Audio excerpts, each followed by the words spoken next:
got a corner, Well, you did. Really think he had a choice? But it looks better down there, and I did kill a few snakes.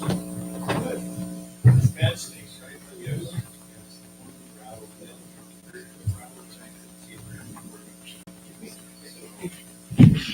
Departed.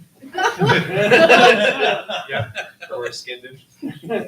the north of the school up here, going down the river, all sagebrush and grass. Yeah. I mowed that out with Robert's help this weekend, so.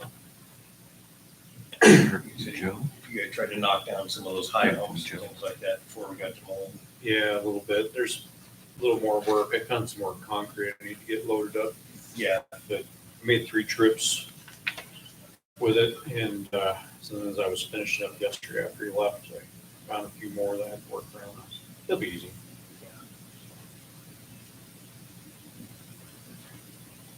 It wasn't near as bad as I thought. Yeah, I'd driven the Gator back there a couple times and there were a couple surprises. Yeah. Yeah, not too often. Yeah, easy stuff. And there's a few spots that probably get back a little over and just kind of smooth it out a little bit.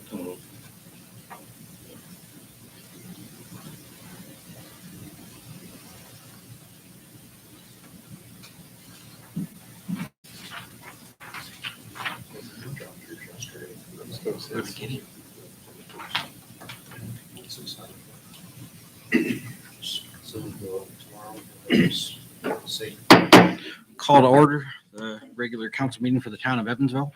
May I have roll call, please? Mayor Chad Edwards. Here. Councilmember Candace Machado. Here. Councilmember Michael Scott asked to be excused. Councilmember Kathy Stefan. Here. County Attorney Scott Knight. Here. County Treasurer Lexi Harrison.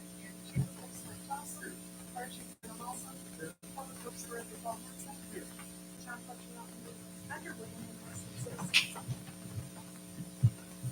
Pledge allegiance to the flag of the United States of America, and to the republic for which it stands, one nation, under God, indivisible, with liberty and justice for all. I have a motion to approve the agenda. approved. I have a second. Second. All those in favor? Aye. Consent agenda, approval of the regular meeting minutes for July 26, 2021, approval of business licenses for 307 Electric LLC and Jones Covey Group, Inc., and approval of the bills. I have a motion to approve the consent agenda. Approved. I have a second. Second. All those in favor? Aye. All right, motion passes. Item number 2, Steve Kurtz with Casper Transportation. No. We'll turn and nod to you if you need to say anything. You just got schooled. Thanks, sir. I'm going home.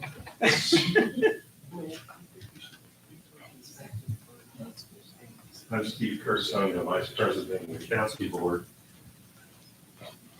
With me tonight, you know Phil. And he's on, he's on the CATSI board as well. I'll get back up right away here. And Deanna Fry, who is also on the CATSI board. I was the Evansville planner during Phil's reign. And I was a Mills planner then too. The two mayors liked each other. You and Joe got along. The towns got along. And we put together a program so that the towns could have route buses. 2006 or probably 6, because I retired in 2008. So it's about that. So I was heavily involved in that.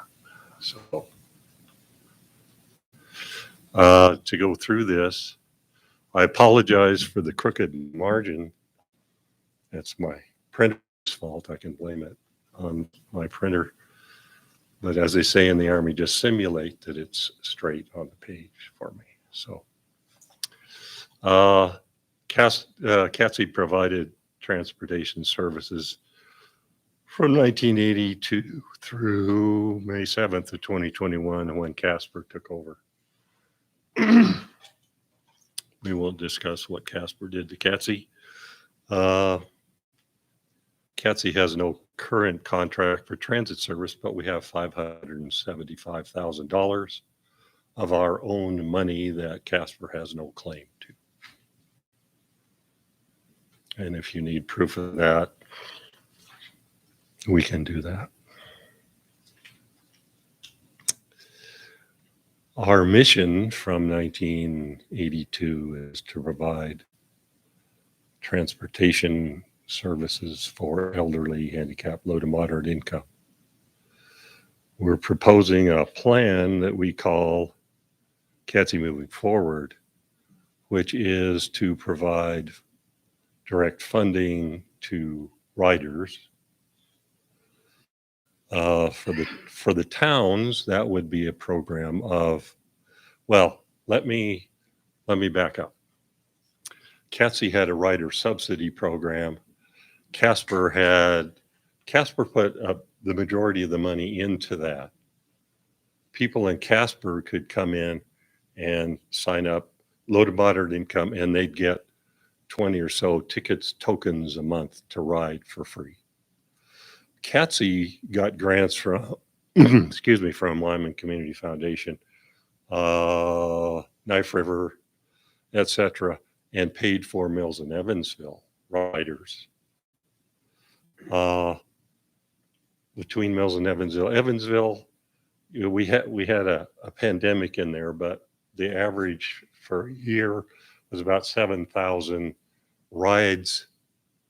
Those are 7,000 one-way rides for Evansville, and about 6,000 one-way rides for Mills on the orange and the purple buses, on the route buses. Now there were also dial-a-ride rides, and I don't have numbers on those for sure. It was much smaller number.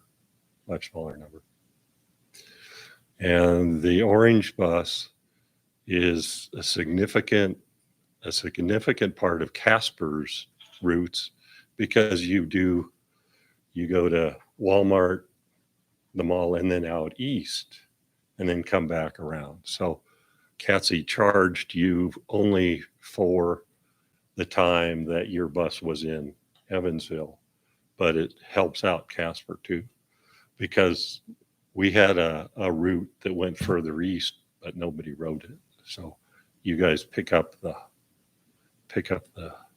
slack there. So our proposal would be you buy tokens from the city, or you arrange for however that to happen. We have WILR as a client of ours, and they get billed by the city for monthly service. If you buy tokens, you give us the invoice, we'll reimburse you. Our thought would be you would hand them out rather than having your folks go over to the city. And I think that ridership would increase since you are handing them out to your clients, your residents. We have the issue in Mills that the CAC, the community corrections folks, they go downtown and they sign up as Mills. So they're the majority of the Mills riders, even though they live out by the airport. So we personally don't like that too much, but that's the way it was. So that we would reimburse you, and then you would qualify the riders. The requirements were that people had to qualify as low to moderate income, elderly, handicapped. Now for the city, that was based on their block grant money, and they had a number there for family of four, etc. We don't have that requirement, so we would hope that we could maybe expand that low to moderate income requirement a little higher, or work with you on how that would be. Hopefully, Well, you would have to track those tokens if you do it with tokens, if you don't just get billed by the city. So Joe Blow comes in and he qualifies, you got a form for him, and then he comes in at the beginning of the month and you give him a pass for a month. He signs the form. It says he got 20 rides. General public is $1 on the bus, on the route bus. Elderly, handicapped, disabled is 50 cents, and a dollar ride is $2. So we didn't break those down. If you needed 20 rides on dollar ride, you still got 20. If you elderly, handicapped on the bus, you got 20. So that would be our plan, would be to reimburse you for that. We would reimburse you for the tokens you buy or whatever you pay to Casper for those rides. And then you report to us that you gave the tokens away to qualified people. And then after you do that, we'll give you some more. You buy some more and we reimburse you. We're talking to the towns first. We'll be talking to the county, although they didn't have riders as such. They didn't have residents that we designated or identified. But they gave us a significant amount of money, so we're going to talk to them too, that we could help them with their residents. Phase 1 is towns. Phase 2 is our former clients, Senior Center, WILR, CAP, Child Development in the Senior Center. So after we talk to you folks, we'll be moving on to them. We hope to have a multi-year program. We don't want to give $575,000 away all at once. It's a lot of rides. So if you had 7,000 rides and we pay for those, that's a little more than $7,000, depending on who rides the dial-a ride, etc. Our hope would be that since you're handing those out at the town, that you market them better and you get more riders. That's great. So it looks here like you're proposing around $10,000 a year. Let's say $10,000, and I think we'd have a simple contract with you. And if you document that you gave away $10,000 in 6 months, we'll give you some more. That'd be great for everybody, I think. So is your intent to continue? I know you guys received a lot of donations and things like that. Is your intent to continue that operation in order to keep going, or just spend down? I think the plan that we adopted is that long term. I wrote $21 million in grants when I was the town planner, mills planner. I'm sure Deanna got a lot of grants. She was the Seton House director. Our plan would be after a year that we know that it's going to work, then we start going to foundations, etc., to match what we put in. You know, we don't want to just pay for everybody in town. We want to pay for elderly, disabled, low to moderate income. So it's not going to be, we're not going to be throwing money off the float at the parade for whoever picks it up. We're going to be working with folks like you and other agencies to do low to moderate, elderly, disabled. I think we have a lot of people in town that could really benefit. I think so. And working with these folks for so many years that I have, a lot of them don't quite get the connection between, okay, I got this. Now I got this token. Now how do I use it? You know, and our hope would be that that you folks would be able to help them learn how to ride the bus.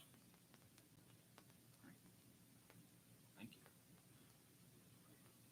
Questions? Who do you currently have on board with you, who you're working with?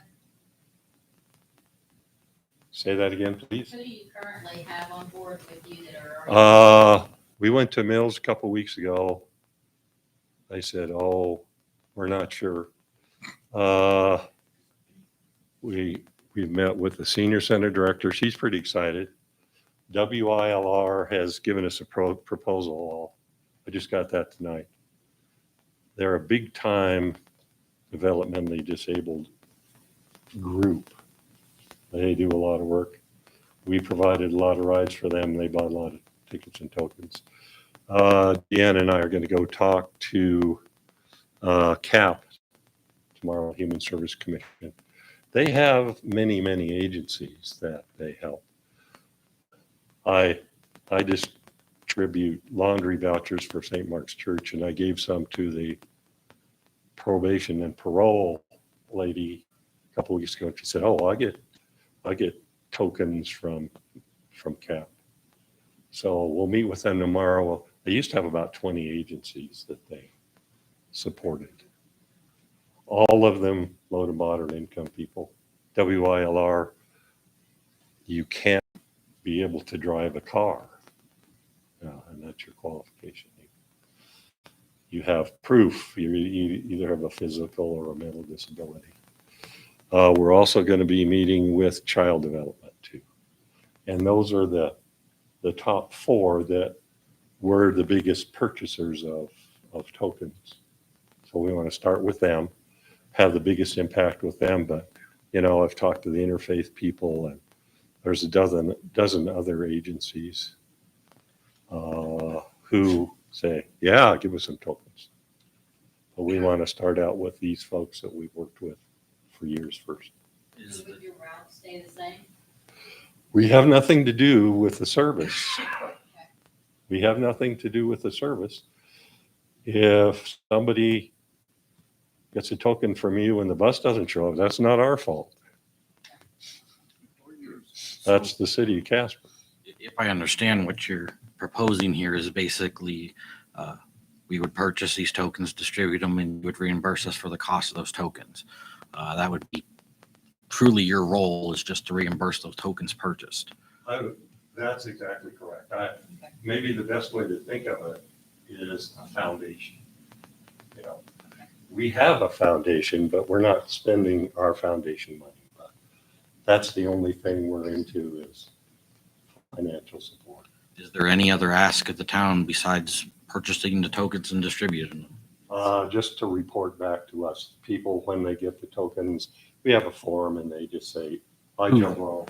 Who they're being dispersed to? Yeah. Okay. Yeah. That's it. So we would just fill out those forms as we gave out the tokens, correct, and give them back to you? Yeah. You buy the tokens or you pay the city for however you do it for the rides. You give us that invoice, we'll pay you. But before we'll pay you for some more, you got to show us that people got those tokens or tickets or whatever it's going to be. And typically it would be 20 rides a month. People would show up and give them a pass for 20 rides or 20 tokens, 20 50-cent tokens or $20 tokens. You have to remember that a ride is one person, one way. So 10 round trip tickets. yes, 10 round trip And tickets. so just to clarify, the businesses that you spoke of, are they on board or you're currently in discussion with them right now? In discussion, yeah, you're the second people. Well, we talked to Rita at the senior center last week. So you guys are our first priority. If you say yes, we'll get going. If you say no, we'll give the money to other people. Well, you had mentioned a contract, so I think that would be where we'd want to Yeah. look at that first. So And our attorney says, well, you get some That's a folks ready to go and we'll develop a contract. Since 1982, we haven't spent a penny on our contract. So, Well, if there are no strings attached, I'm very intrigued. yeah, But we not sure definitely what the want to strings will be. look at, have our attorneys review any contract or anything like that you would propose. Sure. I think it would be good as long as we agreed to look at a contract first before we Sure. put a yes. Oh, yeah, that's gotta be the first step. So, Truly no strings attached, and we're just providing rides to our citizens. I mean, it seems to be a I think that benefit to the town. the string would be that you actually do need to have people sign up. Mhm. And say, yeah, I got the tokens, and then you have to give those forms to us. So I think we would probably ask for some privacy in that information. That would Exactly. be so that the people that are signing up, their information is not being used outside of just your verification of reimbursement. Yes, So that would be an important piece I think Okay. we'd want to have. you could do it by number. Okay. You could have your master list, Joe Blow is number 12. What you send to us is number 12, This many, right? got 20, whatever. So we can scrub personal information from, you guys aren't going to look into that detail. We had to do that too. Yep. Anytime you deal with federal money. Yeah. It's gotta be private. You know, even if you go to the senior center and you have to get a subsidized ticket for lunch, they don't say who you are. You go secretly and buy the cheap tickets for lunch and they don't tell anybody. So, Yes, ma'am. On the form that they fill out though, aren't we going to ask if they are senior, someone with a disability or? go to the lottery. Yeah, and the purpose behind that for us is not to identify the people, as you pointed out, but so that we can write for other grants to replenish these funds and keep the program going. This is a demographics. Just to Yeah, make so, that's Is all we're that at. correct? Number of rides, 20 grand. Well, I think we'd be, intrigued to come up with for an agreement. And we could have Phil be the first subsidizee, but he'd have to lie about being old. Hey, I'll be 80 next year. Okay. Right out. Well, all right. Will your wife vouch for you? Huh? Will your wife vouch for you? Oh, hell no. Well, I thank y'all very much for coming and presenting Okay. this to us. What we should do is get a draft contract, have our attorney. If you'll have your representation, contact Yes. ours and they can We'll go do through that. that and then we'll take a look at it. So Okay. thank you very much. I appreciate you Thank coming you. forward tonight. Thank you. All the members. I give-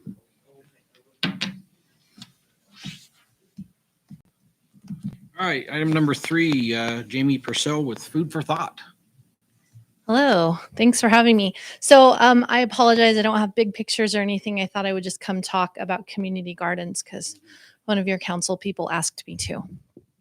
So Food for Thought has 5 community gardens in Casper. One is at the James Reed Park in North Casper. It has about 100 garden beds. One is at the Old Roosevelt High School. It has a geodesic dome, 2 high tunnels, and about 8 garden beds.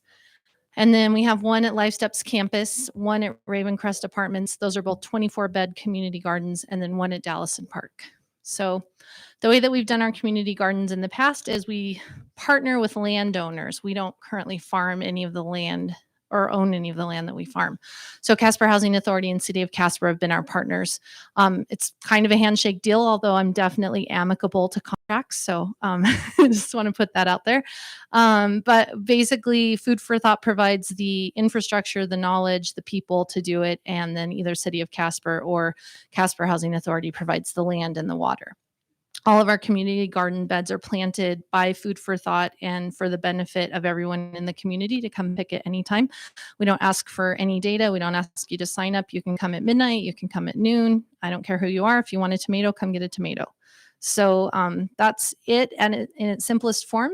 I understand you guys are a little bit interested in a community garden, so um, it's as big as you want it to be or as small as you want it to be. Mercer House has 6 garden beds that we help them plant in place.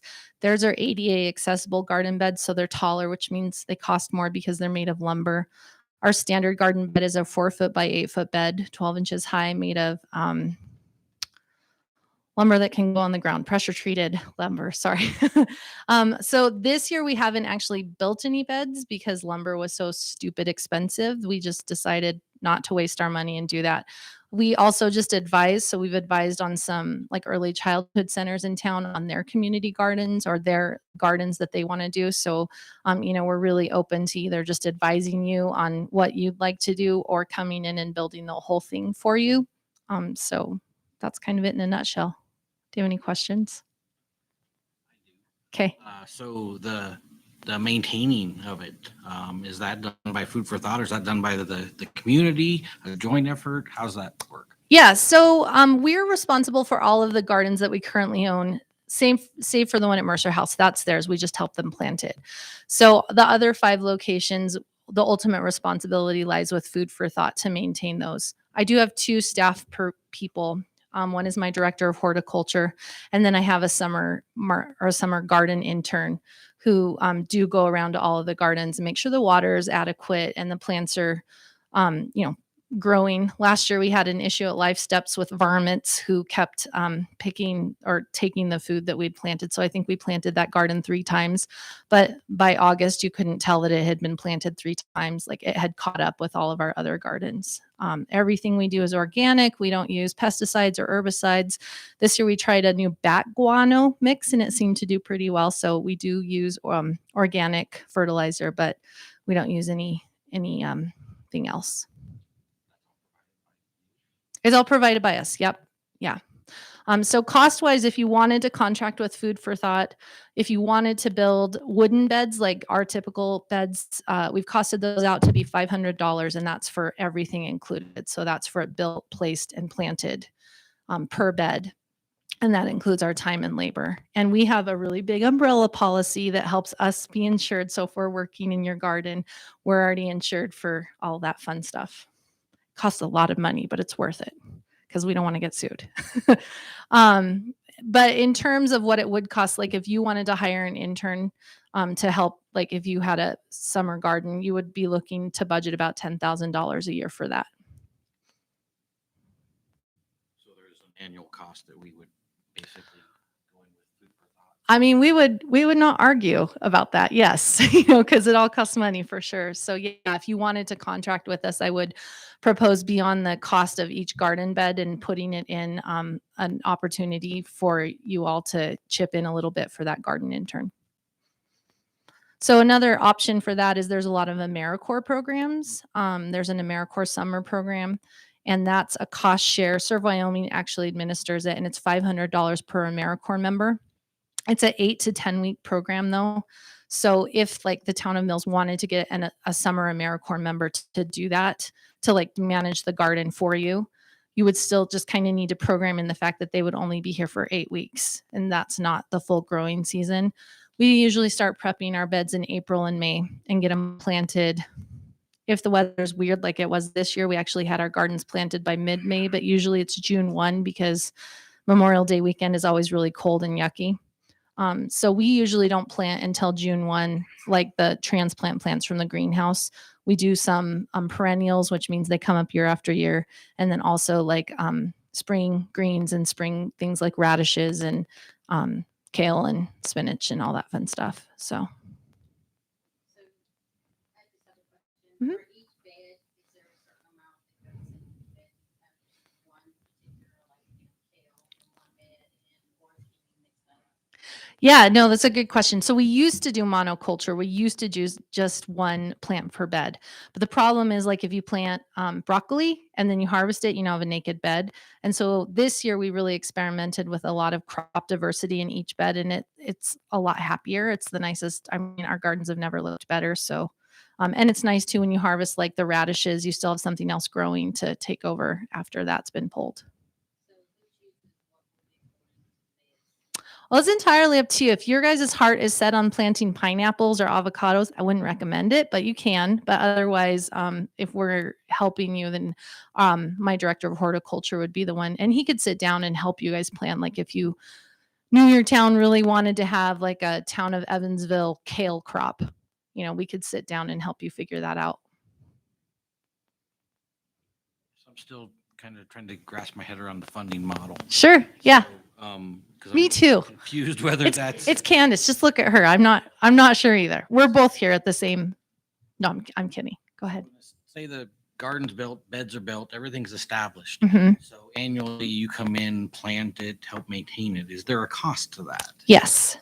So that would be your $8,000 to $10,000. Yep. And is that a certain size? So many beds? I mean, if you only have a couple beds, no. But if you have like a 24 bed, which is like the typical size that we do, or larger, then it would be about that much for an intern. And that's a part-time person. You're welcome. Average, like cost to have an intern come? If you're paying us, it would probably still be right around then, because whether we come for 10 beds or 24 beds, we're still coming, to monitor it. If you guys choose to do it yourself, that's entirely up to you. Like I said, like if you did the Vista, the Americorps Vista thing, then it's a $500 cost share annually for the summer. So it's pretty affordable. The trick though is, hiring someone who will actually show up and not just sit at their desk and read a book while the water's on. Not that that's ever happened to me, but yeah, just finding the right person for the job. Yeah. You're welcome. Thanks. Thank you very much. Appreciate your time. All right, item number 4, resolution number 5, 2021. Mr. Mayor and Council, brought before you tonight is Resolution 5, 2021. This is a resolution naming VA Cemetery Road to Veterans Road, located in the town of Evansville, Natrona County, Wyoming.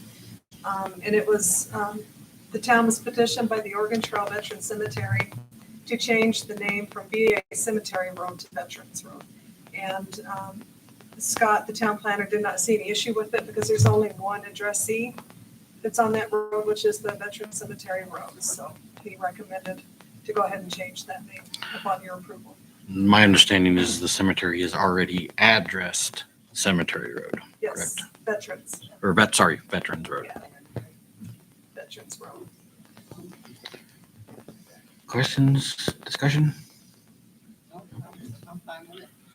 I have a motion to approve resolution number 5, 2021. Right. A second? Second. All those in favor? Aye. Motion passes. Public comments. Mayor, come on up. Back in 2005, when I took office, I started working with the Veterans Administration to get an emergency access. And we fought that sucker for the 14 years I was in office, plus whatever else it took. It's finally done. And I just wanted to encourage everybody. They're opening the road tomorrow morning at 9 a.m. So show up, be there. We won. Will you be in attendance? That's Will it. Will you be in attendance? You betcha. Yes. It's been a long time coming. Appreciate all the time and effort you put into that. I know it was years and years of work and communication and talks. So Yeah, a lot of swearing too. I imagine so. Thank you very much. I appreciate all your efforts. Thank you. Have any other public comments? Public comments? All right, do I have a motion to adjourn? Motion. Have a second? Second. All those in favor? Aye. All right, motion passes. 7:34.